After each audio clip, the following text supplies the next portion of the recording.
Hello and welcome. This is James Blanchard Cisneros at your service. Today I will be reading the September 30th Facebook post and making a few comments on it, and I trust it will assist both of us on our journeys. Here we go. We are reacting to figures in our dream. The world is simply a physical projection of the thoughts we value and defend as real. We are not awake, yet neither do we realize we sleep. What we will recognize once we awaken is that the figures in the dream were made real by us.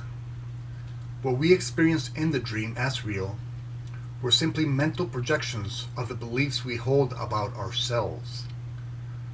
Regardless of the form their attack took, there in quotes, our beliefs created the figures in our dreams. All the pain, suffering, stress, and anxiety were caused not by the external forces, but by our own internal dialogue.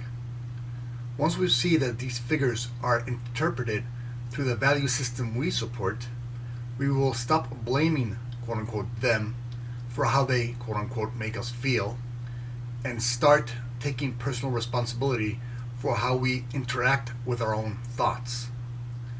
Once we remember that we are reacting to figures in our dreams, we will, through forgiveness, release them from all we ever thought they did to us. Today, let us offer gratitude, for once we recognize that we have done this to ourselves, we can also recognize that we have the power to awaken and undo what we have done.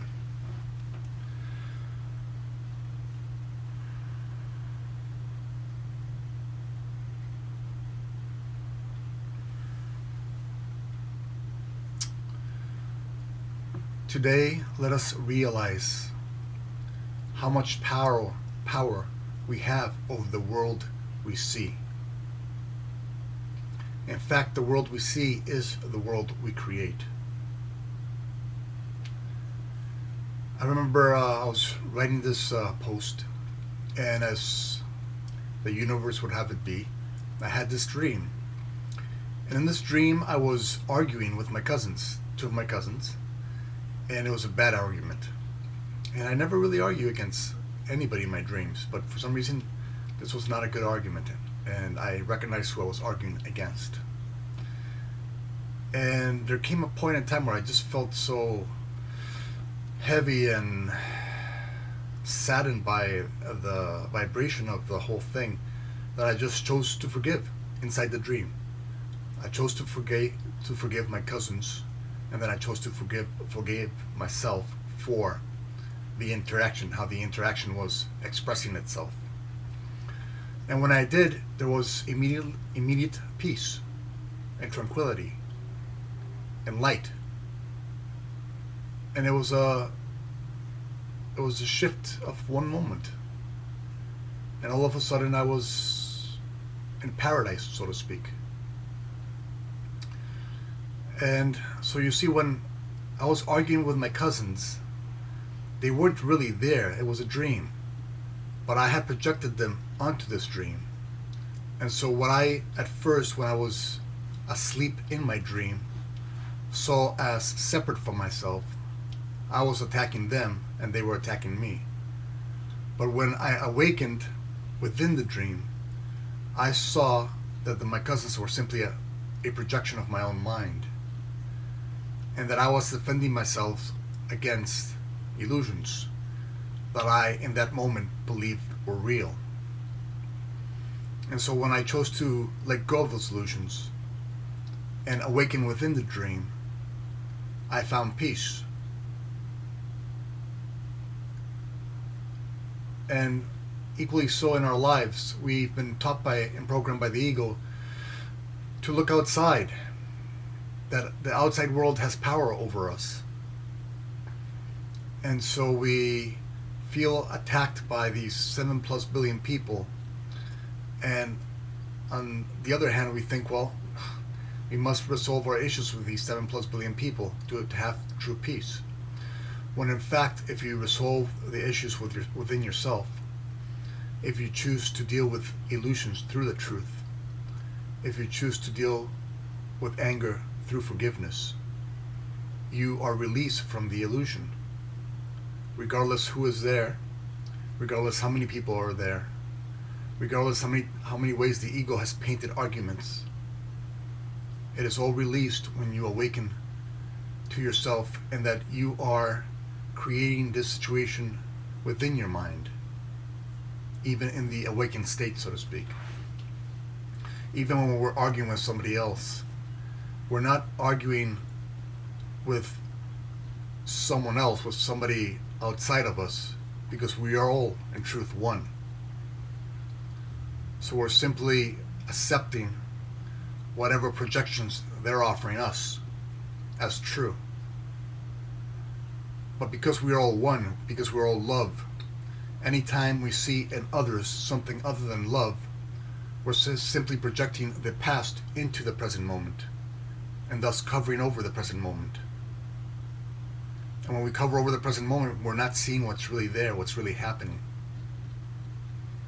And so when we start arguing with people today, or whatever, or just disagreeing with them, let us remember that we're all one. We're not separate from them. They cannot attack us. They can say something, and then we have to decide within our minds how to receive that. We can react through the ego and say, well, this guy's a jerk because he doesn't agree with this or that. Or we can say, okay, this person has react through our highest truth. And remember that each individual journey is sacred, and whatever it is they're going through, they need to go through and they need to express. And that their journey is sacred, and so too is yours. So you respect their journey, and when you do, because we're all one, we receive peace, because we're respecting them. Now the ego would say, well, they're not respecting us. But your highest self would say, they're simply doing the best they can with the tools they currently have available. And your tools are the tools of forever, the tools of peace, of joy, of compassion, of kindness, of generosity, the tools that you were created with. And when you offer this to the world, regardless of how the ego has painted the world, and regardless of those illusions have painted themselves, you love them for the truth in them. You don't bring your past programming into the present moment and thus cover the love that they truly are. You don't bring all your hurt and anger from the past and put it onto them, project it onto them to try and resolve some issues you're still dealing with. That's simply the past being projected onto the present. And then when that happens, you create a future like your past. Instead, see your brother and sister as the truth of who they are. They are God's perfect creation on a sacred journey. And when you do that, you have peace. You return to the present moment, you experience peace. And then you experience gratitude, because you know that they are a part of a process that is helping you remember who you truly are. And so when in the present moment, when you have chosen to awaken, you live in the state of peace, of gratitude, of joy. And that is what we're offered in every moment. To awaken or remain asleep is our choice. And neither choice is judged by Source. Source is simply allowing us to figure it out. We have free will.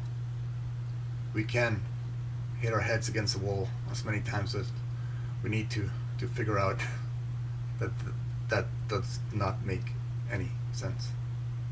That there must be a better way, a more loving and compassionate way. And that way is your true self, your truth.